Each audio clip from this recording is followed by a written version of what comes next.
सुंदरमुखादरविन्दनेत्रा कृष्णात् परं किमपि तत्त्वमहं न जाने। त्रैविद्यमां सोमपापो न पापः कृष्णे विश्वासं प्रार्थयन्ते ते पुण्यमासाद्य सुरेन्द्रलोक मश्नन्ति दिव्यान् दिविदेव भोगान्। मज येता पै द्विविध सुभटा या द्विविधागा अवहाटा स्वर्ग नर्ग या वाटा चोराचिया। हा एक मोठा स्वाध्याय या ठिकाणी चालले. स्वाध्यायोध्येतव्य ही वेदाची आज्ञा आहे. नित्य स्वाध्याय केला पाहिजे. नित्य आपण हा नैमित्तिक स्वाध्याय करतो. नैमित्तिक स्वाध्याय निराळा आणि नित्य स्वाध्याय निराळा. हा अष्टादशा म्हणजे काही विशेष कालापुरता हा नैमित्तिक अध्याय. आपण रोज स्नान करतो आणि काही काही वेळा प्रयागात जाऊन स्नान करतो की नाही. क्षेत्रात जाऊन स्नान करतो. प्रयाग गंगा म्हणा पंढरपूर स्नान करतो त्या ठिकाणी. ते स्नान निराळं. रोजचं स्नान निराळं. तसं रोजचा स्वाध्याय निराळा आहे आणि हा नैमित्तिक स्वाध्याय आहे. म्हणजे तीर्थात जाऊन स्नान करायचं आहे. माऊलीच्या चरणाशी बसून माऊलीच्याच तत्वाचं चिंतन ज्ञानयज्ञात चिंतन ह्या ठिकाणी करायचं आहे. आणि हा ज्ञानयज्ञ आरंभ केलेला आहे ते डॉक्टर साहेब आहेत आणि आपण सर्वजण. मज येता पै सुभटा या द्विधागा अववाटा स्वर्ग नरक या वाटा चोरांची या. मज येता वै सुभटा म्हटलं. काय म्हणतात अर्जुना ते सुभटा म्हणतात. चांगल्या प्रकारचा योद्धा म्हणतात. कारण परमार्थ मार्था जायला योद्धा पाहिजे. सगळं जग जिंकायचं आहे त्याला. बाहेरचं जग जिंकणं सोपं आहे. हे अंतरातलं जग जिंकणं फार अवघड आहे. म्हणून कशूरा म्हणून विचारला प्रश्न. कोण सगळ्यात शूर आहे. रामादपि कशूरा म्हणून आचार्याने प्रश्न विचारला. रामापेक्षा कोण शूर आहे. आणि उत्तर देताना आचार्य म्हणतात ह्या ललनालोचन बाणैर न च व्यथितः. जो स्त्रियांच्या नेत्र कटाक्षाने घायल झालेला नाही आहे तो म्हणे महायोद्धा आहे म्हणतात. रामापेक्षा शूर आहे म्हणतात. तेव्हा म्हणून सुभटा म्हटले नाही. चांगल्या प्रकारचे योद्ध्या अर्जुनाला सुभटा पदवी दिलेली आहे. कारण त्याला परमार्थात न्यायचं आहे. त्याला ध्येयदशेतून काढून आत्ममार्गात न्यायचा आहे. तो मूळचा जितेंद्रिय आहेच आहे. पण काही कारणास्तव तुमच्या आमच्या कारणास्तव तुम्हाला मला बोध व्हावा म्हणून त्यांनी विकल्पना स्वीकारलेला आहे. अर्जुनन निमित्तीकृत अर्जुनाचं निमित्त करून भगवान ज्ञान सांगतायत. पण त्याला हलवून जागा करतात. बाबा रे तू काय साधा योद्धा नाही आहेस. तू सुभटा आहेस. चांगल्या प्रकारे युद्ध कसं करावं हे तुला चांगलं कळतंय. मज येता पै सुभटा या द्विविधागा वाटा स्वर्ग नर्ग या वाटा चोरांची या. मज येता म्हटला. माझ्याजवळ यायला मात्र दोन प्रकारच्या अववाटं म्हटलं बरं का. वाट नुसते म्हटलं नाही. अववाटं म्हणले. आडवाट आहेत. सहज रस्ता नाही. परमार्थाचा रस्ता सोपा नाही आहे. आडमार्ग रस्ता आहे. स्वर्ग नर्ग या वाटा चोराच्या. दोन वाटा कुठं चालले आहेत. एक वाट चालली स्वर्गाला. एक वाट चालली या नरकाला. ह्या दोन वाट्या बरं का. तिसरा जो मार्ग आहे तो भगवान या ठिकाणी सांगतात. त्या वाटा कोणाच्या आहेत ते चोराच्या वाटा म्हणतात. त्या स्वर्गात नरकाच्या वाटा आहेत ह्या चोराच्या वाटा आहेत. म्हणजे चोरी करणाऱ्या माणसांच्या वाटा आहेत त्या. ज्यांना चोरी करायची इच्छा आहे तरी स्वर्गाकडे जावं तर नरकाकडे जावं. पण माझ्याकडे त्याला मात्र काही चालायचं नाही म्हणतात. स्वर्गा पुण्यात्मके मदती. स्वर्गा पुण्यात्मके पापे जे पापात्मके पापे नरका जायचे मग माते येणे पाविजे ते शुद्ध पुण्य. ते दोन पापाला दोन नावं आहेत. एकाला पुण्य नावाचं पाप आहे आणि इकडे पाप नावाचं पाप आहे. दोन्ही पापच आहेत बरं का. नावात फक्त बदल केलेला आहे त्यांनी. एक पाप कसं आहे पुण्यात्मक पाप आहे आणि एक पाप पापात्मक पाप आहे.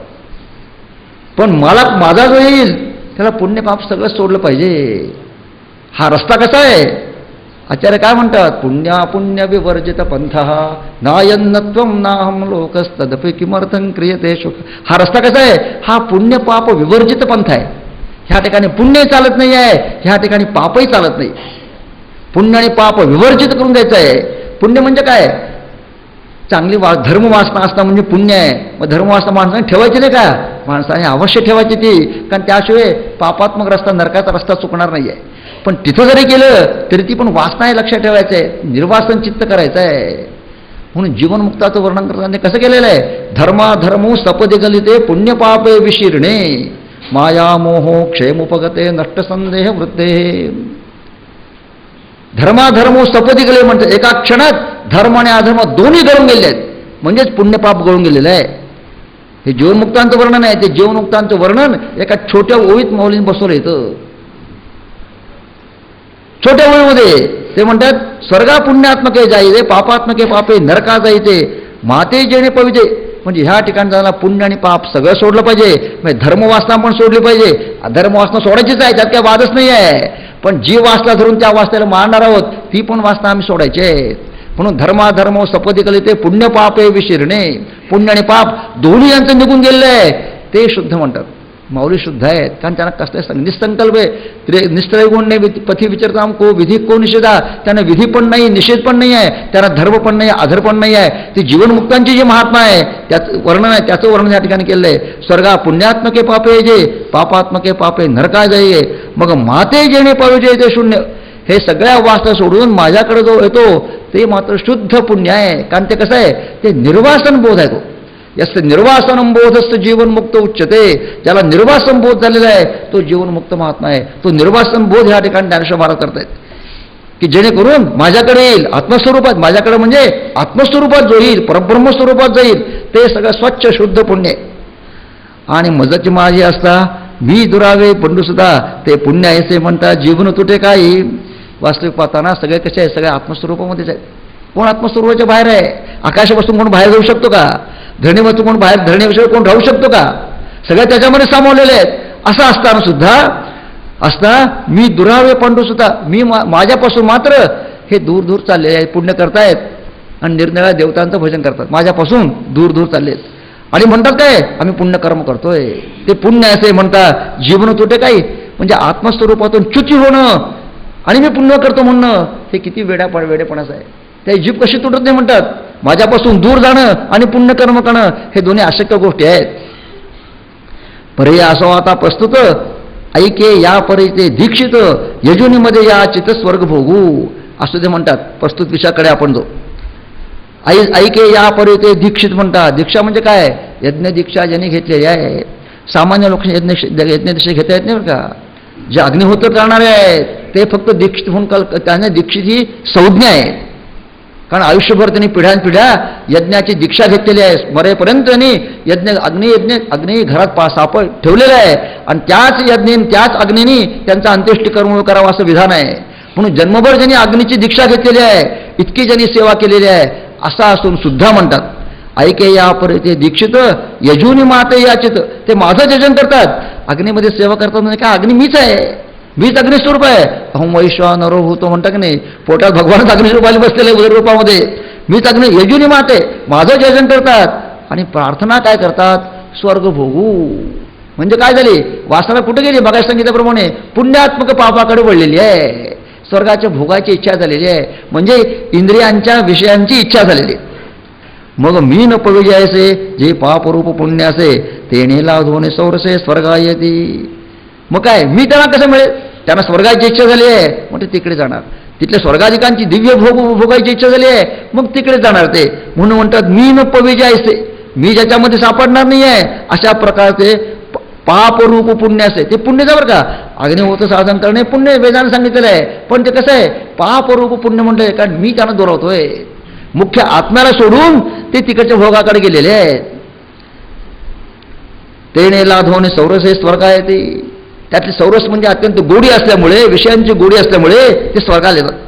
जेथ अमरत्व सिंहासन ऐरावता सारेखे वाहन राजधानी भुवन अमरावती. ते तो वर्णन चाललेलं आहे. ज्या ठिकाणी काय अमरत्व सिंहासन, सिंहासन कसं आहे, शाश्वत सिंहासन आहे. ऐरावतासारखे वाहन, 7 सोंडेचा हत्ती ज्या ठिकाणी वाहन म्हणणं आहे. राजधानी कुठली आहे? इंद्राची अमरावती नगरी हेच राजधानी या ठिकाणी.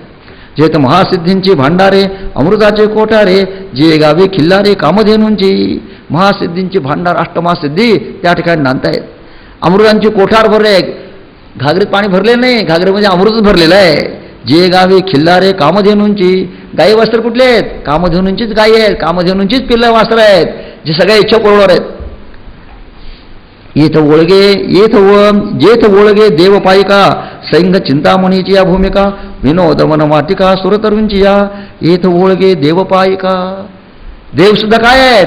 तुमच्या मागोमाग सेवा करण्याकरता येत आहेत. शतक करतो म्हटलंय, मग शतकृती शब्द देऊन गेलाय. इंद्र कसा आहे? शतक करतो आहे, 100 याग त्यांनी केलेले आहेत. त्यामुळे देव कसे आहेत? त्याच्या पायाशी हात जोडून उभे आहेत. संघ चिंतामणीची या भूमिका, तिथे जे दगड आहेत हे सगळे तुमच्या चिंतामणीमध्ये तुम्ही जे जे काही चिंता कराल, जे जे काही म्हणून इच्छा कराल ते पूर्ण करणार आहेत. विनोदवन वाटिका सुरतरुची या, आपण इथं बाबळी झाडापासून भाकरी खातो, तिथं बाबळी झाडच नाहीत. जी कुठली झाडं आहेत हे सगळे कल्पतरू आहेत. तिकडे भाकरी मागायचा प्रश्न नाही आहे, जे मागाल ते मिळणार आहे. असे कल्पतरूचे वृक्ष त्या ठिकाणी बसलेले आहेत. गंधर्व गात गाणी जे तर रंभे ऐसिया नाचणी, उर्वशी मुख्य विलासनी अंत अंतौरिया.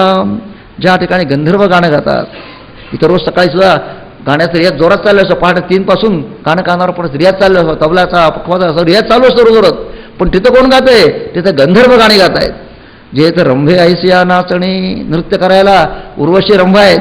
उर्वशी मुख्य विलासिनी अंतौरिया, उर्वशीसारख्या स्त्रिया, अंतर्य म्हणजे स्त्रिया त्या ठिकाणी विलासतील. मुख्य म्हटलं बरं का, मुख्य म्हणायचं कारण असं आहे, उर्वशी ही नरनारायणची मानसकन्या आहे, ती सुद्धा त्या ठिकाणी नृत्य करते आहे म्हणून मुख्य म्हणले त्या ठिकाणी. उरु म्हणजे मांडी, मांडीपासून निघालेली ती कन्या म्हणून ती उर्वशी, सगळ्यामध्ये श्रेष्ठ असणारी ती सुद्धा जिथं नृत्य करते आहे. असं भाग्य म्हणजे पुण्य म्हणा.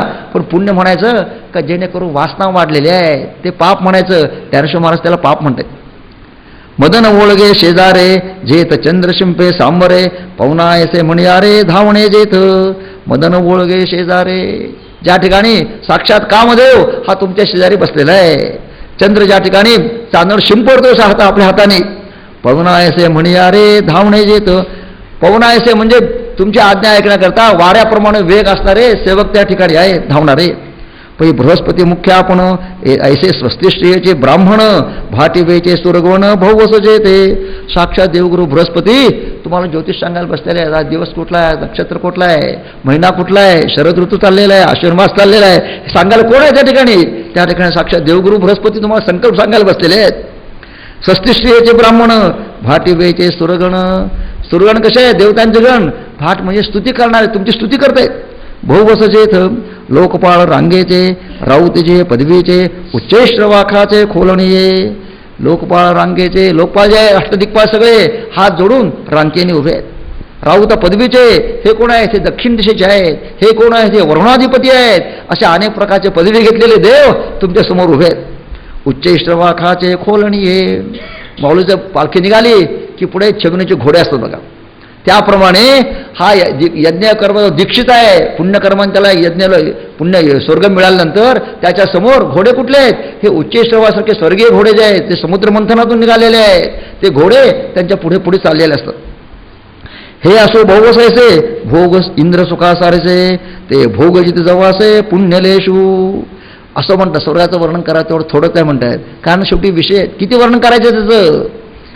भोग इंद्र सुखासारखे, इंद्राचे जे दिव्य भोग आहेत ते त्याला मिळतात.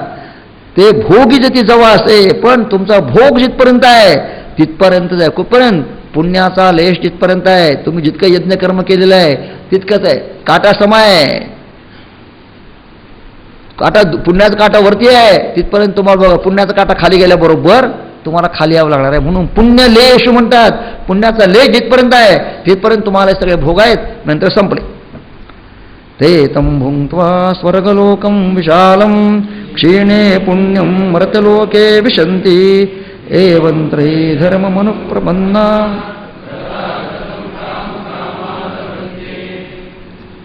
ते तं भुङ्क्त्वा हे वेदवाक्याचा अनुवाद आहे बरं का. उपनिषद वाक्य आहे. इष्टापूर्तं वन्यमानं वरिष्ठा नान्यच्छ्रयो वेदयन्ते प्रमूढा नाकस्य पृष्ठे ते सुकृतेन भूत्वा इमं लोकं हीनतरं वा विशन्ति. वेदाने आणखी पुढचं वर्णन केलं एक पाऊल. इथे तेवढं वर्णन केलेलं नाही आहे. वेद म्हणतो हीनतरं विशन्ति म्हणतात. नाकस्य पृष्ठे म्हणजे वेदाच्या ते स्वर्गात जाऊन वर सांगितले भोगात सगळे भोगतात. इमं लोकम ते कदाचित ह्या लोकाला प्राप्त होतात, नाहीतर याच्यापेक्षा खालच्या लोकाला जातात. खालच्या लोकाला का जातात? वासना वाढलेली आहे. आपली वासना फार थोडी बरं का. आपला जो काही संसार आहे बाका पोरापुरता मर्यादित आहे, फार वाढलेलं नाही आहे. परदेशातले वासना आपल्यापेक्षा जास्त गेले. स्वर्गातल्या वासना त्याच्यापेक्षा सहस्त्रपटीने वाढलेल्या आहेत. म्हणून त्या सगळ्या भोगभूमी आहेत. ही कर्मभूमी आहे. इथल्या वासना फार थोड्या आहेत. मनुष्याला काय खाय प्यायला लागेल तेवढं आम्हाला विचार तुम्हाला किती पैसे लागतात, आपल्याला वाटतं बास महिन्याला कितीला खर्च येतो, 100, 200, 500, 1000, तो 10,000 दिले तर बास म्हणला, बास मला पुरे, याच्यापेक्षा काय जास्त वाचता नाही बाबा, आपली वासना तृप्त झाली. पण तिकडच्या वासना कशा आहेत, हजारो अब्ज कोट्यावधी डॉलर मिळाले तरी वासना काय तृप्त होत नाही, वासनेने भोग वाढत असतात. म्हणून वेद म्हणतोय हीर तरंगवा विशंती, तो पशुनी जाऊ शकतो, कारण वासनाच फार वाढलेली आहे. इथं मात्र तसं वर्णन केलं नाही, भगवंताने थोडक्यात आटवलेलं आहे. हीर तरंग काय म्हटलेलं नाही या ठिकाणी, पण वेदाने मात्र हीर तरंगवा विशंती म्हटलेलं आहे. ते तम भुंक्त्वा सर्वलोकम विशालम क्षीणे पुण्ये मर्तलोकम विशंती. ते तम भुंक्त्वा वर स्वर्गलोक सांगितलेलं आहे, उर्वशी, रंभा, अप्सरा, उच्चश्रव, घोडा वगैरे, अमरलोक वगैरे सगळं, हे सगळं भोग संपल्यानंतर विशालम अत्यंत विस्तीर्ण असणाऱ्या स्वर्गलोकाला भोगल्यानंतर क्षीणे पुण्य हळूहळू भोगून शक्ती क्षीण होती, म्हणजे पुण्य क्षीण होतं. आपण सुद्धा आपली भोगल्या शक्ती क्षीण होतीच, त्याप्रमाणे ती सुद्धा शक्ती क्षीण होती. क्षीणे पुण्ये मर्त्यलोकम विशंती, पुन्हा ते मृत्यूलोकामध्ये येतात. एवं त्रयीधर्म मनुप्रपन्ना, अशा प्रकारे त्रयीधर्म म्हणजे वेदत्रयी ऋग्यजुस्साम ह्यानी मार्गाने चालणार ते दीक्षित सुद्धा गतागतम कामकामाल बनते. गतागतम पुनरपि जननम पुनरपि मरणम, हे काय आहे, हे संपत नाही त्यांचं, आणि कामनेने पुन्हा पुन्हा कर्म करतात आणि पुन्हा पुन्हा त्यांना ते भोग मिळत असतात. अशा प्रकारे त्यांना मिळतं. मग तया पुण्याची पावटी सरे, सवेची इंद्रपणाची उटी उतरे, आणि येऊ लागते माघारे मृत्यूलोका. बस पुण्याची पावटी संपलं, पुण्य संपलं, याचा विजय संपला. सवेची इंद्रपणाची उटी उतरे, इंद्रपणात जे काही अंगाला उटी लावलेली आहे, जे कपडे घातलेले आहे, इंद्राचं मुकुट डोक्यावर घेतलेलं आहे, हे सगळं खाली काढून ठेवावं लागतं. 5 वर्ष संपलं की संपलं, लगेच पुन्हा नवीन पुन्हा. तिथं कसं आहे, तिथं पुण्य संपलं की संपलं. सवेची इंद्रपणाची उटी उतरे आणि येऊ लागती माघारे मृत्यूलोका, मग हळूहळू पुन्हा मृत्यूलोकात येतात. जैसा वेश्या भोगी कवडा वेचे, मग दारेचे पुणे येते, तैसे लाजेरवाणे दीक्षितांचे काय सांगू. जोपर्यंत धन आहे तोपर्यंत उपभोगा करता मनुष्य वेश्येकडे जात असतो, इंद्रियांची वासना भोगवण्याकरता. त्याप्रमाणे हे लोक यज्ञागादी करून, अग्निहोत्रादी करून जातात कुठे, इथं नाही तिकडं त्या रंभेदारा जाऊन बसले असतात. शेवटी ती सुद्धा वेश्याच आहे. नाथ महाराजांनी त्या भागवतामध्ये फार नाथी भागवतामध्ये वर्णन केले, ती अप्सरा झाली म्हणून काय, उर्वश झालो म्हणून काय, ती स्वर्गातली वेश्याच आहे, ती इथपर्यंत त्यांनी वर्णन केलेलं आहे. खूप मोठे नागसुंदरा म्हणतात. अहो सुनासिका, अहो सुकंठम, कपोल कंबुकंठम नाव वर्णन केले भागवतामध्ये. किती सुंदर नाक आहे ते अप्सरेचं. नाथ महाराज म्हणतात सुंदर नाक झालं म्हणून त्यांनी केशर बाहेर येणार आहे का, किती नाक सुंदर झालं तरी त्यातून घाणच बाहेर यायचे आहे, त्यातून केसर काय बाहेर पडणार नाही. पुढे ते म्हणतात जैसा वेश्या भोगी कवडा वेचे, इथं कवडा वेचे म्हणले, सवय कवडी म्हणजे धन, शेवटची कवडी असेपर्यंत मनुष्य वासना मागे जात असतो, म्हणून कवडा वेचे म्हटले. शेवटचा पैसा असेपर्यंत, शेवटचा रुपया असेपर्यंत तिच्या दरम्यान जात असतो. त्याप्रमाणे पुण्याचा शेवटचा लेश असेपर्यंत माणसाच्या वासना जातच नाही, तेचपर्यंत पुन्हा पुन्हा जात असतो. मग आपणही मग एकदा पुण्य संपलं की मग तिथं किती इच्छा केली तरी तिथं राहता येत नाही. तसं पैसे संपले की वेश्या दरवाजात उभा करू देत नाही, दरवाज्यात जाऊ दे, त्या दरवाजाला हात शोधू देत नाही म्हणतो. इतकं वर्णन केले नाही. मग दार चेपू नये याचे, त्याचे दार सुद्धा ते हात लावू देत नाही. म्हणजे बाहेरचं फाटकाचं गेट बरं का, मुख्य दार नाही, कंपाऊंडचं गेट पुढचं, त्याला सुद्धा हात लावू देत नाही. ते तैसे लाजीरवाणे दीक्षितांचे काय सांगू म्हणतात. एवढं पुण्य कर्म करायचं आणि शेवटी जाऊन तिथं जाऊन पडायचं, काय फायदा आहे त्याचा म्हणतात. लाजीरवाणाचे नाही. एवं स्थितिया माते चुकले, जी पुण्य स्वर्ग कामिले, ते अमरपणे ते वावो झाले अंत्य मृत्यू लोकी. एवं स्थितिया मुळात मला चुकलेत, ते मार्गात चाललेले आहेत, पण पुण्यात्मके पापे स्वर्गात जायचे. त्यांचा जो पाप रस्ता आहे तो पुण्य विवर्जित पंथ नाही आहे. शुद्ध मला मिळायचा तो रस्ता, परमार्थ रस्ता तो नाही आहे. भोगयुक्त रस्ता आहे, वासनायुक्त रस्ता आहे त्यांचा. निर्वासन चित्त करायचा रस्ता तो नसल्यामुळे मुळात चुकलेला आहे. माते चुकले जी पुण्य स्वर्गे कामिले, पुण्यामुळे स्वर्गाची कल्पनाजनिक इच्छा केली. तया अमरपण ते वावो झाले अंत्य मृत्यू लोक. ठीक आहे, पुण्यकर्म केले, 100 याग केले, इंद्रपद मिळालं, पण शेवटी काय, शेवटी मृत्यू लोक यावं लागलं. पुन्हा पुण्य संपलं की संपलं. मातेच्या उदरकोहरी पचवून विष्ठेच्या दाठरी, उकडून नवमासावरी जन्मोनी मरती. हे आपलं सगळ्यांचं वर्णन आहे बरं का, ते काय दीक्षितांचं वर्णन असं नाही, हे आपलं सगळ्यांचं वर्णन आहे. मातेच्या उदर कुहरी, ह्या आताच्या उदराच्या कुहर म्हणजे गुहा, त्या गुहाच्या पोटात जाऊन येऊन पडावं लागतं.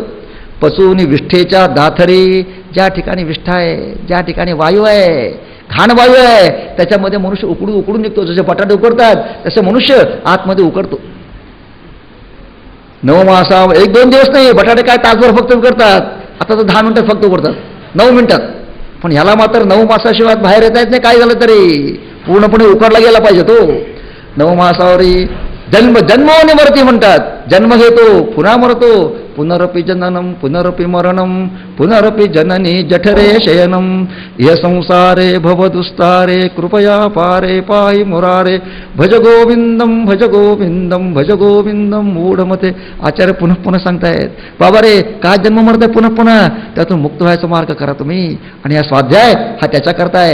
हे तुम्ही ऐकलेलं आहे, पुन्हा पुन्हा संस्कार करून घ्यायचा आहे. ऐकले जे पुन्हा पुन्हा ऐकायला पाहिजे. एकदा ऐकून काम होत नाहीये.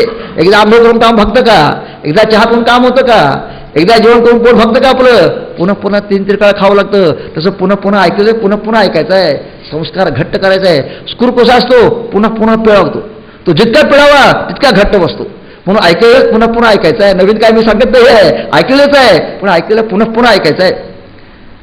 अगा स्वप्नी निधान फावे परी चेरे हरपे आघळे तैसे स्वर्ग सुचाणावे वेदज्ञाचे. वेदज्ञ कसं आहेत, स्वर्गाची इच्छेने गेले, यज्ञ केले, मोठं आयुष्यभर अग्निहोत्र केलं आणि त्याला उदाहरण दिले. अगा स्वप्नी निधान फावे, स्वप्नामध्ये एखाद्याला मोठा हंडा सापडला किंवा स्वप्नामध्ये लाटलं लागतं बरं का, करोडपतीला स्वप्नामध्ये 5 करोड रुपये त्याला एकदम मिळाले, एकदम स्वप्नामध्ये. पण चेहलिया हरपे आवे, जागा झाल्याबरोबर ते करोडपती गेलं, तो हंडा गेला, सगळंच गेलं, काही राहत नाही. तैसे स्वर्ग सुख जाणावे, त्या पण स्वर्ग सुख हे स्वप्नाप्रमाणे आहे. जागा झालं की संपलं. ह्या दीक्षितांची इच्छा आहे, ह्या वासना अशा प्रकारचे. सांगायचं काय, त्यांच्या लोकांच्या अशा वासना आहेत जे आयुष्यावर उपासना करतात, त्यांचीही वासना आहे. तर आपली अवस्था का होईल बरं. म्हणून हे सगळं उदाहरण दिले तिने, मोठे मोठे लांब लचक. अर्जुना वेदविद जरी झाला तरी माते नेणता वाया गेला, कणसांडून उपणला कोंडा जैसा. अर्जुना तुला काय सांगू बाबा, मुद्दाम अर्जुना म्हटलं. अर्जुन का अतिशय ना रुजू बुद्धी ज्याची आहे, मुद्दाम त्याला पुन्हा जागे करतात. तुझी बुद्धी मात्र असते नाही बरं का, तुझी बुद्धी अगदी सरळ आहे, रुजू आहे, मी सांगेन तसंच तू वागणार आहेस. म्हणून मुद्दाम म्हणतात अर्जुना. मग सुबटावा गेलं, आता म्हणतात अर्जुना तुझी रुजू बुद्धी आहे. म्हणून म्हणतात हे अर्जुना वेदविद जरी झाला, जरी वेदवेत्ता झाला, वेदवेत्ता होणं अवघड होतं बरं का, फार अवघड वेदवेत्ता होणं. तेव्हा जरी वेदविद झाला तरी माते नेणता वाया गेला. पण मला न जाणल्यामुळे तो वाया गेला, आयुष्य फुकट गेलं सगळं. कसं, कणसांडोनी उपणला कोंडा जैसा. तांदळाचं कण मांडीवर पडलेलं आहे आणि तो कोंड्या बघतो कुठ्या कुठ्या म्हणून इकडे कोंडा उफणतोय, कण त्यात नाहीच आहे, कण पडलाय मांडीवर इकडं, म्हणजे जवळच कण आहे, कण मांडीवरच आहे, पण हा कोंडा उफणत बसलेला आहे. आणि त्या सगळे भोसा तोंडात जातोय, नाकात जातोय, डोळे सोडतोय, पुन्हा पुन्हा बघतोय त्यात काय काय. हे असं आहे म्हणले. मी जवळ असताना सुद्धा मला सोडून कष्ट केले, मला सोडून कर्म केले, मला सोडून उपासना केली किंवा माझ्याशिवाय उपासना केली. हे सगळे कणस आणून उपसला कोंडा असं आहे. म्हणून भगवंताला मुख्य ठेवून जे काही आपले कर्म आहे, जे काही उपासना आहे, जे काही ज्ञानधारणा आहे, जे काही योगाभ्यास आहे, हा सगळा कसा पाहिजे, भगवंताला समोर ठेवून, मुख्य तिथे ठेवून बाकी सगळं करायचं आहे. अनन्याश्चिंतयन्तो माम ये जनाः पर्युपासते तेषां. अनन्याश्चिंतयन्तः माम ये म्हणजे ये भक्ताः, ते कसे आहेत, माम अनन्याः चिंतयन्तः, मला कसे भजन करतात. अनन्य म्हटलेलं आहे. न विद्यते अन्या गती अस्य. अनन्य म्हणजे काय, त्याच्याशिवाय दुसरी गतीच नाही आहे. माशाला पाण्याशिवाय गती आहे का, मासा पाण्याशिवाय राहू शकत नाही आहे, तिथं अनन्य गती काय. तो आपण हवेशिवाय राहू शकत नाही. प्राणवायू कसा आहे, अनन्य गती काय, प्राणवायू नको म्हणून चालत नाही. इच्छा असो नसो तो घ्यावाच लागतो आपल्याला. माशाला पाण्याचं राहावं लागतं. अनन्य गती अनन्या, त्याप्रमाणे अनन्य हा न विद्यते अन्य, दुसरं कोणाचं चिंतन न करताना माझंच चिंतन करतात. जे ये अनन्य चिंतन हे माम अनन्याश्चिंतयन्ता ये जनाः पर्युपासते, जी माझी उपासना करतात. नुसती उपासना म्हटलेली आहे बघा, पर्युपासते म्हणलेलं आहे, पर्युपासन घातलेलं आहे. सर्व बाजून माझी उपासना करतात, एका बाजून नाही आहे. ध्यानधारणा त्याच्याकरताच आहे, जप त्याच्याकरताच आहे, तीर्थयात्रा त्याच्याकरताच आहे, जे जे काही पुण्यकर्म करतो हे त्याच्याकरता करायचं आहे. याजसाठी जप, याजसाठी तप, उर्वीचे भ्रमण याजसाठी व्यासे अमुपग्रंथ केले, याजसाठी तुका म्हणे संत, पाये हे सेवावे तरीच तरावे तुका म्हणे. हे सगळं कर्मकांड कसं करताय? हे भगवंताची कृपा प्राप्त होणं करताय. तो शुद्ध मार्ग आहे, तो पुण्य, त्या मार्गाला आपल्याला जायचं आहे. पुण्य विवर्जित असणारा पंथ जो आहे तो आम्हाला कळावा म्हणून जप आहे. म्हणून जप टाकायचं नाही बरं का. ते पुण्य करायला नको म्हणून सांगितलं म्हणून पुण्य करायचं नाही आहे. ह्याच्याकरताच जप करायचा आहे, ह्याच्याकरता स्तव करायचं आहे, ह्याच्याकरताच तीर्थयात्रा करायचं आहे, व्यासांचे ग्रंथ ह्याच्याकरता वाचायचे आहेत, रामायण महाभारत भागवत जे काही आहे हे सगळं याच्याकरता वाचायचं आहे, ज्ञानेश्वर चिंतन याच्याकरता चालायचं, याच्याकरता करायचं आहे, आणि संतांच्या पायरे सेवन सुद्धा याच्याकरताच करायचं आहे. तर मनुष्य पुढे तरुण जातो. ये जना म्हणून पर्युपासनाची व्याख्या बरं का. हे सगळं म्हणजे पर्युपासना, नुसती उपासना नाही आहे. परिता सर्व बाजूने केलेली उपासना. तेषान्युक्ताभियुक्तानां योगक्षेमं व्याम्यहम, अशा प्रकारे पर्युपासन करणारे, सर्व बाजूने माझी उपासना करणारे जे काय त्यांचा योगक्षेम मी वाहतो. योग म्हणजे काय? त्याला जे जे काय इच्छा असेल सगळं आणून देतो आणि त्याच्यावर टिकवतो. अप्राप्तस्य प्राप्तम योगा प्राप्तस्य लक्षणं क्षेम, अशा प्रकारचे योगक्षेम मी स्वतः वाहतो म्हणतो त्यांचा. आणि त्याचं वर्णन पुढे भगवान करतात. पै सर्व भावेसी उखिते जे गोपिले मदचित्ते त्याचा गर्भगोळ उद्यमाते कोणाही नेणे. सर्व बाजूने म्हणतात म्हणजे सर्व बाजूने कसं आहे? इंद्रियानी, मनानी, देहानी, विचारानी, अंतःकरणानी, चित्तानी, जेवढ्या बाहेर जायचे वाटा आहेत एवढ्या सगळ्या वाटाने सर्व भाव. याचा अर्थ ह्या सगळ्या जिथून मनुष्य बाहेर जाऊ शकतो, विषयांच्या द्वाराकडे जाऊ शकतो, त्या सगळ्या द्वारांनी वाणीने माझं वर्णन ऐकायचं आहे, काय करायचं आहे, कानाने तेच ऐकायचं आहे, डोळ्यांनी माऊलीच पाहायची आहे, विचार माऊलीचंच करायचं आहे, ज्ञानेश्वरी स्वाध्याय करायचा आहे. सर्व बाजून म्हणले जे ओपिले मज चित्ते, ओपिले म्हणजे अर्पण केलं बरं का. मला विकून टाकलं त्यांनी चित्त काय केलंय? मला विकत देऊन टाकलेलं आहे. बस आता माझा काय आपण घर विकलं म्हणतो, माझं घर म्हणतो का पुन्हा? माझं घर म्हणत त्याचं घर म्हणतो, माझा काय संबंध नाही. त्याप्रमाणे हा देहावरचा अहंकार मला ज्यांनी अर्पण करून टाकलेला आहे. देह, इंद्रिय, मनबुद्धीचा अहंकार ज्यांनी मलाच देऊन टाकलेला आहे. माझं चित्त म्हटलं मुख्य बरं का. चित्त मला दिलेलं आहे. त्याचा गर्भगोळ उद्यमात हे कोण आहे नेणे. ज्याप्रमाणे आईच्या उदरात असलेलं मूल असतं, तो काय उद्योग करतं का? तो काय उद्योग करत नाही. त्याच्याकरता जो जो उद्योग करायचा आई करत असते. त्याला जे काही पोषण वगैरे आवश्यक आहे ते सगळं आई करत असते. त्याचं रक्षण कसं करावं हे माऊली जाणत असते. त्या भगवान म्हणतायत तसा त्यांचा योगक्षेम मी वाहतो. तसं गर्भगोळ्यात आतल्या गर्भाचं चिंतन माता करत, रक्षण माता करते, त्याप्रमाणे हा माझ्या उदरात आलेला आहे, त्याने मला दिलेला आहे, तेव्हा त्याच्या रक्षणाचा जबाबदारी माझ्यावर आहे म्हणतात. मी उद्योग करत जगाला. तैसा मी वाचून काही आणि गोमटेची नाही, मदची नाम पाही जिने या ठेवले.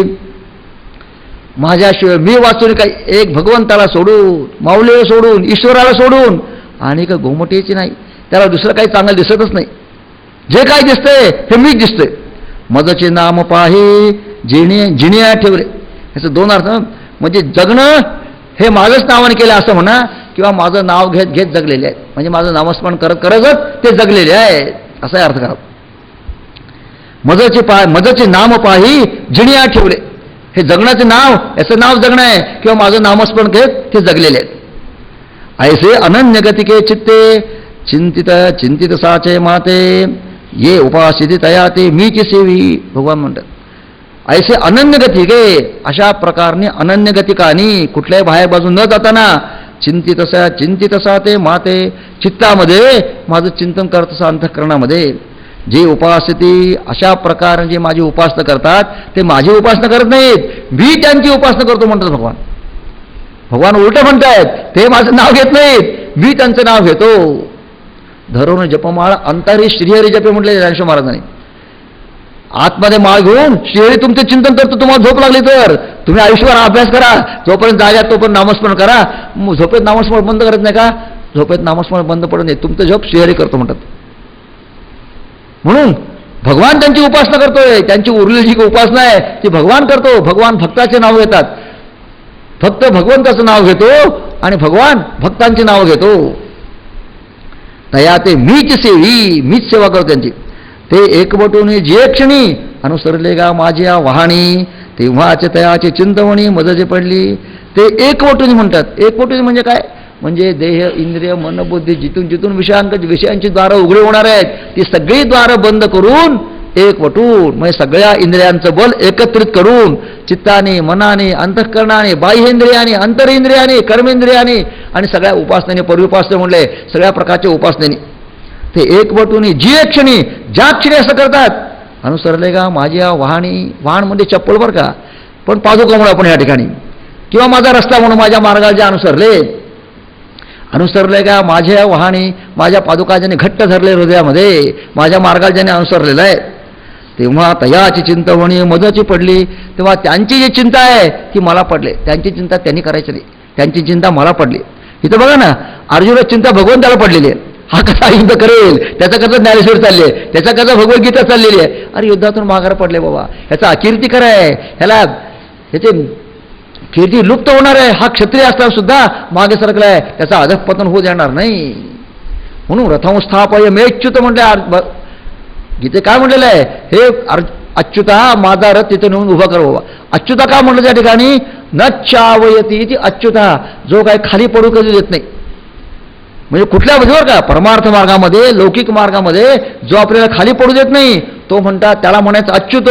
म्हणून अर्जुन म्हणतोय रथंस्थापय मेच्युत, हे अच्युता माझा रथ जाऊन थांब, कोण कोण मला बघू सगळं.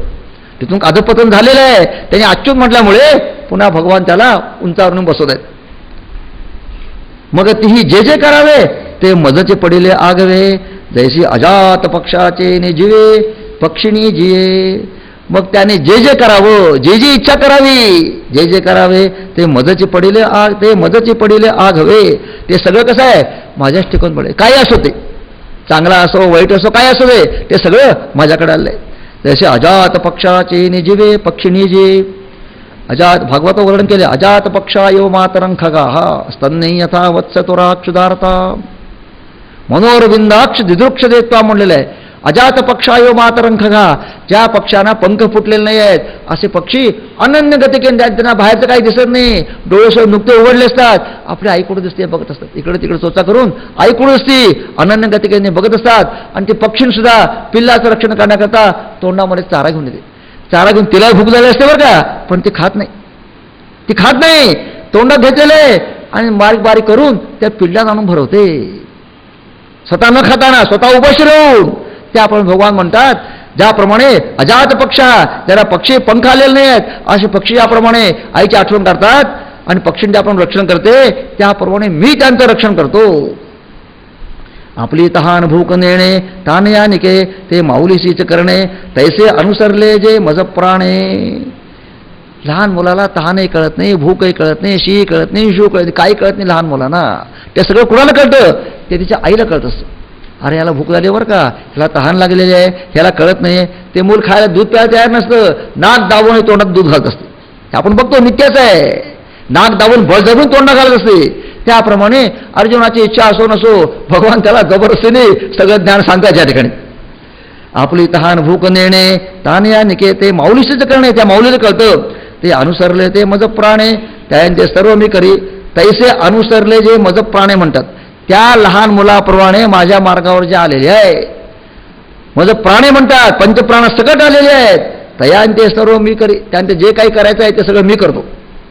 तया माझिया सायुज्याची चाड, तरी तेची पूर्वी कोड, का सेवा म्हणता तरी आड प्रेम सुये.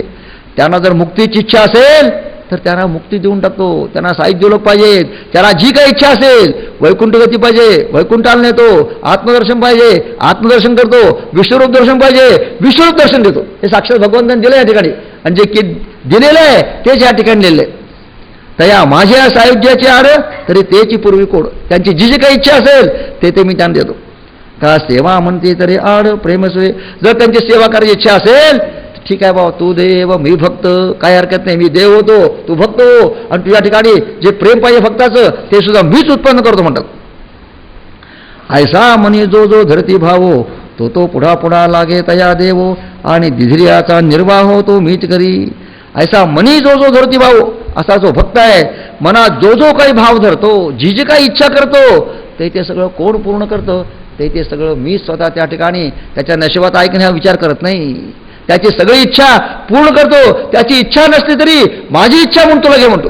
सुदामदेवाची काही इच्छा नव्हती बरं का भोगायची, सुदामदेवाची इच्छा नव्हती, पण भगवंताची इच्छा होती माझ्याप्रमाणे ऐश्वर्य सुदामदेवाने भोगावं. म्हणून सुदामदेवाला सोन्या सुवर्ण नगरी देऊन टाकली त्यांनी, त्याच्या इच्छेने दिलेली आहे, भगवंताच्या इच्छेने, त्याची इच्छा असलेली असते तरी सुद्धा. म्हणून ऐसा मनी जो जो धरती व्हावो तो तो पुढा पुढा लागे तया देवो, देव त्याला पुढे पळून देत असतात. आणि दिलेल्याचा निर्भाव तोही मीच करी. आणि भगवंताने दिल्यानंतर भगवंताने दिलेलं असल्यामुळे त्याला कुठल्याही प्रकारचा लोभ उत्पन्न होत नाही, क्रोध येत नाही, मदमत्सर येत नाही. सुदामदेवाला सोन्याची नगरी मिळाली पण त्यांना कामक्रोध झाले नाही. लक्ष्मी स्वभाव कसा आहे, लक्ष्मी आली की लगेच थोडा लगेच अहंकार येतो, लक्ष्मी स्वभाव आहे. इंद्रचरित्र बघितलं सगळं तुम्हाला दिसेल. लक्ष्मी आली की अहंकार आला, अहंकार आला की विकार आले, विकार आले की माणसं अधपतन झालंच झालं. पण भगवान म्हणतात मी दिलेली लक्ष्मी असल्यामुळे, तो माझा प्रसाद असल्यामुळे त्याचा निर्वाह कसा आहे, शुद्ध पुण्य जे आहे त्याच्यापासून तो पतित होत नाही. तो जरी त्यात असला तरी त्यापासून तो पतित होत नाही. उलट त्याची कीर्ती, भुक्ती आणि मुक्ती ही दोन्ही बी त्यांना देऊन आणि ती गती देतो म्हणतात. आणि धैर्याचा निर्वाह तोही मीच करी. हा योगक्षेमो आघवा दयांचा मदचे पडिला पांडवा, दयांच्या सर्व भावा आश्रयो मी. हा योगक्षेम म्हणतात. अप्राप्तस्य प्राप्त, जे प्राप्ती द्यायचं नशिबात नाही आहे ते त्याला आणून द्यायचं आहे आणि देऊन त्याचा भोग करून पुन्हा त्याचं पारमार्थिक अधःपतन करायचं नाही आहे. दयांचा मदचे पडिला, त्यांचा योगक्षेम व्हायचा मलाच भार पडलेला आहे. दयांच्या सर्व भावा आश्रयो मी. त्यांचे जे जे काय भाव आहे, जिकडे जिकडे मन जातं, जिथे जिथे दृष्टी जाते, जिकडे जिकडे वृत्ती जाते, त्या सर्व ठिकाणी मीच त्यांना दिसतो आणि माझाच त्यांचा विषय असतो. ये प्यन्य दे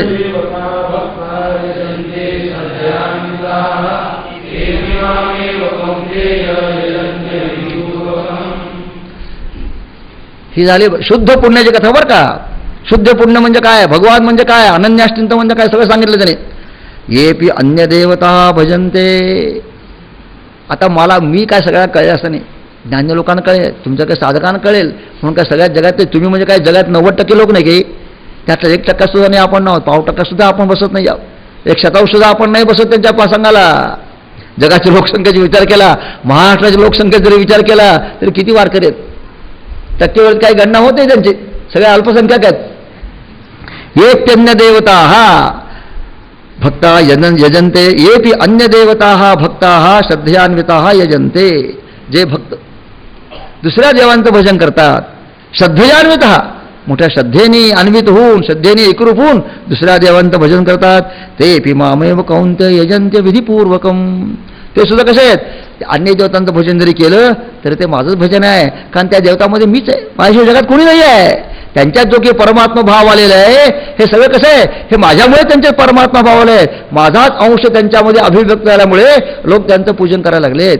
यद्यत विभूती मत्सत्वम श्रीमदोर्जितमयवा तत्तदेवा अवगच्छन्त्वम मम तेजांश संभो. भगवान म्हणतात जे जे तुम्हाला जगात दिसते ऊर्जित पूजित ज्या ठिकाणी दिसलेलं आहे ते सगळं माझाच अंश असल्यामुळे त्यांना मोठेपणा पूज्यमानता मिळालेली आहे. म्हणून ते बी मामेव कौंतेय, हे अर्जुना ते बाबा माझंच भजन करत असतात. यजंती यजन करतात अविधिपूर्वकम, म्हणजे विधी सोडून असं नसतं नाही, त्याला भजन सांगितलं असतं, पण अविधी याचा अर्थ मुख्य विधी न जाणताना मला सोडून त्यांचं भजन करतात, ते मला विसरून त्यांचं भजन करत असतात. म्हणून अज्ञानपणाने त्यांचं भजन करत असतात असा अर्थ करायचा अविधिपूर्वकम. आता आणि काही संप्रदाये परी माते नेणती समवाये, जे अग्नि इंद्र सूर्य सोमाये म्हणून यजती. आता आणि काही संप्रदाये, हा माझा एक संप्रदाय झाला, हा ज्ञानमार्ग संप्रदाय मी सांगितलं तो. पुण्य विवर्जित पंथ सगळं सोडून देऊन माझ्या मार्गाला लागलेले आहेत, हा एक ज्ञानमार्ग आहे. हा सोडून देऊन आता आणखी संप्रदाय आहेत जे इंद्राचे पूजन करतात, देवाचं पूजन करतात, कोणी अग्नीचं पूजन करतात, कोणी चंद्राचं पूजन करतात, कोणी ब्रह्मलोकाचं पूजन करतात, कोणी भैरवाचं पूजन करतात, कोणी मराळ देवतेचं पूजन करतात, कोणी बेताळाचं पूजन करतात. सगळं वर्ण पुढे येणार आहे. अन्य देवतांचं भजन. आणि काही संप्रदाये परी माते नेणती समवाये. समवाय शब्द मुख्य या ठिकाणी आहे. समवाय म्हणजे काय, आणि त्याच्यामध्ये मी सामावलेलो आहे हे न कळताना, सर्व विभाग असणारा परमात्मा मी त्याच्यामध्ये सामावलेलो आहे हे न कळताना, हे न कळल्यामुळे नाही ऐकांचा एक संबंध आहे बघा, समवाय संबंध म्हणून त्यांनी काढलेला आहे. जो संबंध बाकी कोण दिसत नाही पण फक्त त्यांच्या शास्त्रामध्ये येतो. समवाय संबंध आहे न म्हणतात. काळ जरी सर्वाधार असला तरी तो कालिक संबंधाने आहे, समवाय संबंध नाही म्हणतात. म्हणजे काय, समवाय म्हणजे पूर्णपणे एकरूप असणं.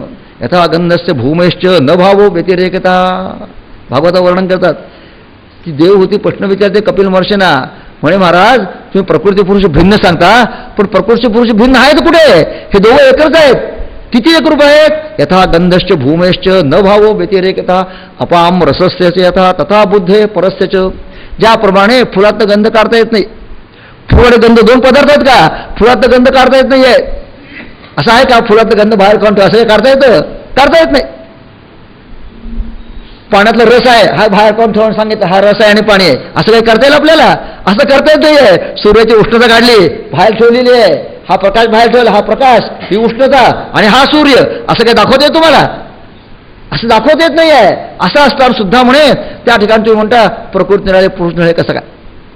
म्हणजे प्रकृती पुरुष इतके एकरूप आहेत समवाय संबंधाने. नायकांच्या भाषेत बोलायचं तर समवाय संबंधाने एकरूप आहेत. गंध आणि पुष्प एकरूप आहे, उष्णता आणि अग्नी एकरूप आहेत, बाहेर काढता येत नाही आहेत, पण त्यांना ते कळत नाही म्हणतात. इतका समवायिनी म्हणजे त्याच्याशी एकरूप असताना सुद्धा मला मात्र विसरतात आणि अग्नी सूर्य इंद्र सोम म्हणून निरनिराळ्या देवतांची उपासना करतात. वास्तविक मी त्याच्यामध्ये समवाय संबंधाने मी आहे, सर्व व्यापक परमात्मा मी त्याच्यामध्ये आहे. मी असल्यामुळे तो इंद्र आहे, मी असल्यामुळे त्याला अग्नी पण मिळालेलं आहे, हे सगळे माझी शक्ती त्याचं अभिव्यक्त झालेली आहे. पण असं असताना सुद्धा मला मात्र विसरतात. म्हणून यजती म्हणून अग्नीची उपासना करायची, इंद्राची उपासना करायची, भैरवाची उपासना करायची, म्हणून अनेक प्रकारे उपासना करतात. ते कीर मातेची होय काजे आवगे मीच आहे, परी ते भजती उजरी नव्हे विषम पडे. हे सगळं मलाच मिळतं, माझीच उपासना आहे, पण काजे अवघे मीच का मीच त्याच्यामध्ये. परी ते भजती उजरी नव्हे, पण त्यांचा भजन मार्ग जो आहे तो मात्र योग्य नाही, विषम मार्ग आहे. कारण मला सोडून ते करतात, मला विसरून फक्त त्याचं भजन करतायत. मुख्य ज्या देवाची मुख्य उपासना करायची आहे, मुख्य देवाला विसरायचं आणि बाकीचं भजन करायचं. म्हणजे भगवान शंकराने विसरायचं आणि नंदीचं पूजन करायचं, चालेल का? नंदीचं पूजन केलंच पाहिजे, कारण तो समवाय संबंधाने शंकराशी एकरूप झालेला आहे. भारूतराजांचं पूजन केलंच पाहिजे, कारण समवाय संबंधाने रामाशी एकरूप झाले. जी रामाची इच्छा आहे तेच त्यांची इच्छा आहे, अनन्यगतिक त्या ठिकाणी आहेत. मारुतराय आणि राम कसे आहेत? अनन्यगतिक आहेत, अनन्य असतील त्यांच्यामध्ये एकरूपता झालेली आहे, म्हणून मारुतराजांचं पूजन करायचं आहे. पण रामाला विसरून त्याचं पूजन नाही चाललं का? ते मारुतीला आवडायचं नाही मुळात. माझं रामाला कसं विसरतं म्हणतो? राम आहे म्हणून मारुती आहे, राम आहे म्हणून मारुतीचं पूजन आहे. म्हणून देवतांचं पूजन करताना भगवंताला कधी विसरायचं नाही. पाहे पा शाखा पल्लव रुखाचे, हे काय नव्हती एकाची बीजाचे, परी पाणी घेणे मुळाचे, ते मुळीची गाये. आता सांगतात बघा कुठं कुठं कसं कसं कर्म करावं हे सगळं सांगतात. पाहे पा शाखा पल्लव रुखांचे म्हणजे वृक्षाचे, वृक्षाचे शाखा पल्लव हे सगळे मूळ हे भेट पडलेले आहेत. हे काय नव्हती एकाच बीजाचे, एकाच बीजापासून मूळ तयार होतं, खोड तयार होतं, पल्लव तयार होतात आणि फळ तयार होतं. हे सगळं कसं आहे? एकाच बीजापासून झालेलं आहे. परी पाणी घेणे मुळाचे, ते मुळीची घापे. पण पाणी घ्यायचं कोणाचं काम आहे? पाणी घ्यायचं काम फक्त मूळच करू शकतो. आणि मुळाला पाणी घालायचं नाही आहे आणि झाडावर पाणी घातलं चालेल का? झाडाला आनंद होईल, झाड स्वच्छ होईल नाही म्हणत नाही, पण मुळाला पाणी घातल्याने झाडाची वाढ होणार आहे. नुसतं वरती आंब्याचे कोयले वरती आंब्याच्या कैरीला पाणी घातलं तर त्याने कैरी मोठी होणार नाहीये का? 10 इंद्रियाती ये जरी एकेची देहीची, एकेची देहीची आणि ही सेविले विषय जाती एकाचिटी. बघा मनुष्याला पंच ज्ञानेंद्रिय दिलेली आहेत, पंच कर्मेंद्रिय दिलेली आहेत, मन पण दिले, एकाच इंद्रिय आहेत. म्हणून 10 हे ही पदाने आधी इंद्रिय घ्या, उरले सगळे इंद्रिय घ्या तुम्ही. पंच ज्ञानेंद्रिय घ्या, पंच कर्मेंद्रिय घ्या, मन बुद्धी अहंकार घ्या, जे काही वेदांत शास्त्र सांगितलेले आहेत हे सगळे घ्या तुम्ही. 10 म्हटले नाही, 10 ही म्हटले. ही म्हणजे काय? 10 इत्यादी असा अर्थ करा. 10 ही मध्ये 10 ही होती आणि ही सेवलो विषय जाती एकाचवेळी. 10 इंद्रियाने प्रत्येक इंद्रियांचं विषयाचं भोग निरनिराळा आहे. पण ते बिल्डअप कुणाला सगळे विषय सगळे अंतरात्मा आणतो. वास जरी घेतला आनंद कुणाला होणार आहे? अंतरात्म्याला आनंद होणार आहे. जिभेरी बासुंदी चाकली अंतरात्म्याला आनंद होणार आहे. एसी लावून बसलो अंतरात्म्याला आनंद होणार आहे. विषय भिन्न भिन्न जरी असले तरी जातं कुठे ते एकाच आत्म्या ठिकाण जाणार आहे. ही सेवले विषय जाती एकाची ठाई, सगळे एकीकडे जाणार आहेत. तरी करोनी रस सोय भरवी, कानी घ्यावी भरावी, का फुले आणून तुरुंबावी डोळे केव्हा. आम्ही जर विपरीत केलं, विपरीत म्हणजे कसं केलं? रससोय बरोबर उत्तम प्रकारे बासुंदी तयार केलेली आहे आणि ती कुठे गेली? ते जिभेला दिलेली की गरम गरम बासुंदी कानामध्ये ओतली, चालेल का? त्याने काय होईल? कानात तर आस्वाद घेता येणारच नाही, उलट कान बाहेर राहून बसेल. उलट कर्णेंद्रिय तुमचं नष्ट होऊन जाईल. जी काही श्रवण शक्ती आहे ती नष्ट होऊन जाईल. फुले आण तुरंबावे डोळा केवी, उत्तम सुगंधाची गुलाबी फुलं दिलेत ती नाकाजवळ द्यायला पाहिजेत. डोळ्यात रस घातला चालेल का? गोलापूस फुलं घ्यायचं आणि डोळ्यावर चोळायचं चालेल? डोळा तुमचा जाईल त्या रसाने, बाकी काय होणार नाही. वास घेत राहिले बाजूला, तुमचं चक्षुरिंद्रिय नष्ट होऊन जाईल. ते तर रसू तो मुखेची सेवावा, परिमळ तो घराण्याचे गायवा, तैसा मी तो यजावा मीची म्हणून. ज्ञानेश्वर मूळ पदावर आले बघा. तसं इंद्रियांचं विषय निर्णय भोगून चालत नाही. जो जो विषय आहे तो त्या इंद्रियात द्यावा लागतो. पण त्या इंद्रियात जरा दिला तरी तो शेवटी कुठे येतो? आत्मारामाकडे येतो.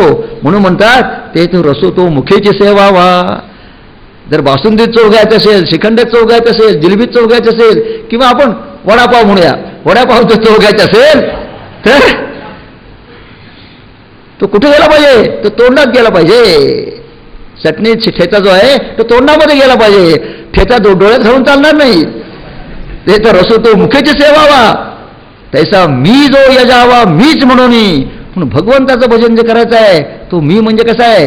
मी याचा अर्थ आत्मरूप आहे. भगवंताचा मी आहे बरं, तुमचा आमचा मी नाही आहे. तुमचा आमचा मी एवढ्यापुरता मर्यादित आहे. पण भगवंताचा मी कसं आहे? ज्ञानेश्वर महाराजांचा मी हा विश्वची माझे घर म्हणतात. त्यांचा मी एवढा मोठा आहे.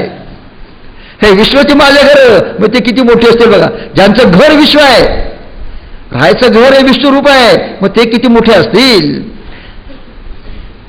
तैसा म्हणून मीच म्हणजे परमात्मा रूपाने भगवंताला भजन केलं पाहिजे. ये रमाते नेणोनी भजन ते वायाचे गा आने आन, म्हणून कर्माचे डोळे ज्ञान ते निर्दोष होवे आधी. इथं मुख्य सिद्धांत काढला बघा. सगळ्या ओवीचा सिद्धांत ह्या ओवीत त्याने आणून घातलेला आहे. ये रमाते नेणोनी भजन म्हणजे माझं भजन जरा कळलेलं नाही. माझं भजन कसं करावं, ज्ञान मार्गाने कसं चिंतन करावं हे त्याला कळलेलं नाही. ते वायाची गा आने आण. त्यांनी कितीही कर्मकांड केलं, कितीही उपासना केली, काही केलं तरी हे सगळं आने आण म्हणतात, फुकट गेलं म्हणतात, काय बघत नाही. म्हणून हे कर्माचे डोळे ज्ञान ते निर्दोष व्हावे आधी. कर्ममार्गाचं आचरण करायला सांगितलेलं आहे. कर्माशिवाय कोण राहू शकत नाही आहे. मूर्ती होऊन देहाची खंती करते कर्माची ते गावड्या का ज्ञानेश्वर महाराज म्हणतात ते गावंडळ आहेत. अरे तुम्ही देह घेऊन आलेला आहात आणि कर्म करणार नाही असं होणारच नाही आहे. कर्म तर करावंच लागणार आहे, पण ते कसं करायचं आहे? कर्माचे डोळे ज्ञान. कर्म कशा करता करायचं आहे, पुन्हा करता कर्म करायचं आहे, ह्या कर्माचं फल काय आहे हे जाणून कर्म करायचं आहे. नुसतं कर्म करायचं नाही, अज्ञानाने कर्म करायचं नाही आहे. म्हणून कर्माचे डोळे ज्ञान म्हणतात. ज्ञान हे कर्माचे डोळे आहेत. ज्ञान दृष्टी ठेवून कर्म केलं पाहिजे. कर्म कशा करता करायचं आहे, नामस्मरण कशा करता करायचं आहे, संतपाय सेवन कशा करता करायचं आहे, जप कशा करता करायचे आहेत, तीर्थयात्रा कशा करता करायचे आहेत, हे सगळं समजून घेऊन मग कर्मकांड करायचं आहे. ते कर्माचे डोळे ज्ञान ते निर्दोष व्हावे. ते त्या ठिकाणी ज्ञानाचे डोळे आहेत. ते डोळे कसे पाहिजेत? ते निर्दुष्ट पाहिजेत, स्वच्छ डोळे पाहिजेत. डोळ्यात जर कावीळ झाली तर सगळे पिवळे पिवळे दिसतं. कावीळ झालेल्या माणसामुळे गुळ सुद्धा कडू लागायला लागतो. कडू लागतो गुळ त्याला. अरे कडुलिंबाची पानं गोड लागायला लागतात. म्हणून डोळे कसे पाहिजेत? ते निर्दोष पाहिजेत, अहंकार रहित पाहिजे, निर्वासन चित्त पाहिजे, निर्वासन डोळे पाहिजेत, तर माझ्या मार्गाला येतो तो. भागवतामध्ये अशा अनेक प्रकारच्या गोष्टी आहेत बघा. ते दक्ष प्रजा पुत्र होते. ब्रह्मदेवाने सांगितलं म्हणे अरे पृथ्वीवर मानवांची वाढ झाली पाहिजे. पृथ्वी मानवी आहे, मानवांची वाढ झाली पाहिजे.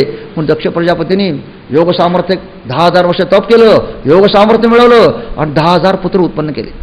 आणि त्यांना सांगितलं, त्यांचं नाव हरियश्व, त्यांना सांगितलं जा रे बाबांनो तपश्चर्या करा आणि आपल्या पृथ्वीवर ब्रह्मदेवाची आज्ञा आहे मानवांची वृद्धी करायची.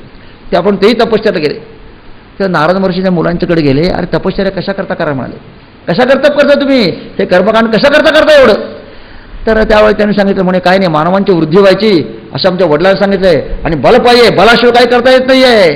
म्हणून बोल अंगात आलं पाहिजे, प्रजावृद्धी झाली पाहिजे, म्हणून म्हणे आम्ही तपश्चर्या करतो. तर नारद महर्षी हसायला लागले. अरे प्रजावृद्धी होऊ शकता, तपश्चर्या कशाला पाहिजे बाबांनो? प्रजावृद्धी करायचं असेल घरी जा विवाह करा, आपोआप होते म्हणले वृद्धी, काही सांगावं लागत नाही. हे कावळे चिमणे कुत्रे आहेत त्यांचे काय ते काय तपश्चर्या करता का म्हणले? आरण्या शेळ्या मेंढ्या हरडी सगळ्या आहेत हे काय तपश्चर्या करतात का? त्यांची वृद्धी कशी आपोआप होत असते, काय सांगावं लागतं त्यांना का? काही सांगावं लागत नाही. त्याचा काय तपश्चर्या नाही म्हणले.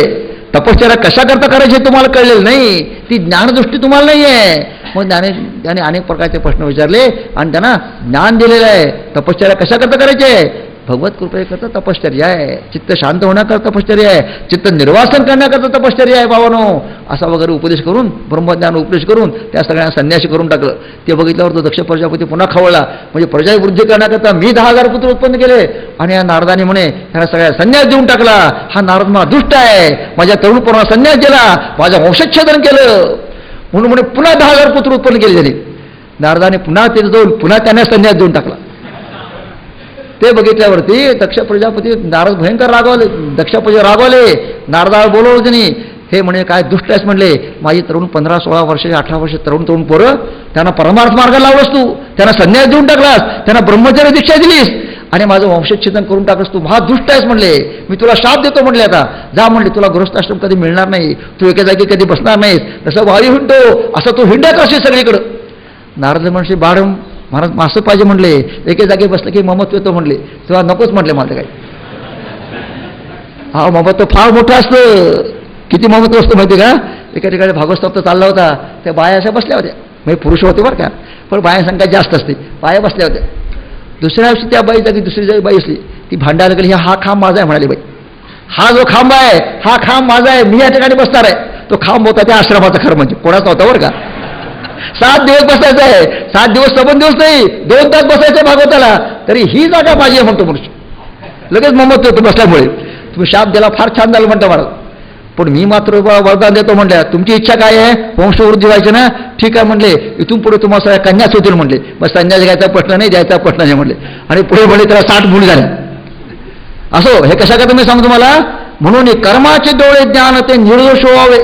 कर्माचे डोळे, कर्मकांड करताना डोळे हे ज्ञान डोळे पाहिजे. त्या दक्ष प्रजापती पुत्रांना हरेश्वर शबलाना नारदाने ज्ञानोपदेश दिलेला आहे, तेव्हा त्यांना ज्ञानदृष्टी आली. भगवान अनया दृष्ट्या न लक्ष्यते किंतु केवलो ज्ञानदृगम्य.